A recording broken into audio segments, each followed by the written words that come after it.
ఇలా మా పిల్లలు ఇద్దరు స్కూలుకి పోయే ముందే మమ్మీ ఏదైనా స్నాక్స్ ఐటెమ్ చేయొచ్చు కదా! ఎప్పుడు చికెన్‌తో కర్రీ, బిర్యానీ, పచ్చడి అలాంటివి గాకుండా ఏదైనా కొత్తగా చెయ్యి మమ్మీ అని అడిగారు. సరేలే వాళ్ళ కోసం గదా చేద్దాము. వాళ్ళు అడిగాక చేయకుంటే ఎలా చెప్పండి? ఇలా స్ట్రెయిట్ పీసెస్ అయితే నాకైతే కట్ చేయడం రాదు. మా వారిని అడిగితే తనైతే కట్ చేసి ఇస్తున్నారు. చికెను అయితే మంచి ఇలా స్ట్రెయిట్‌గా పీసెస్ లాగా కట్ చేసుకోవాలి.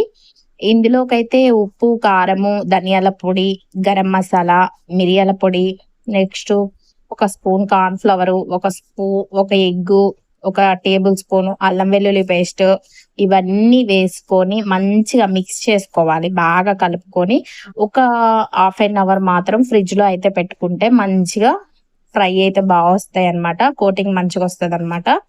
ఇంకా ఇలా అయితే చేసుకోవాలి. నేను ఏ స్నాక్స్ ఐటెమ్ చేస్తున్నాననేది మీరు కామెంట్ చేసి చెప్పండి. నెక్స్ట్ పార్ట్‌లో ఎలా వచ్చాయి? లేకపోతే అట్టర్ ఫ్లాప్ అయ్యాయా? ఈ స్నాక్స్ మా పిల్లలు తిన్నారా? తినలేదా? అనేది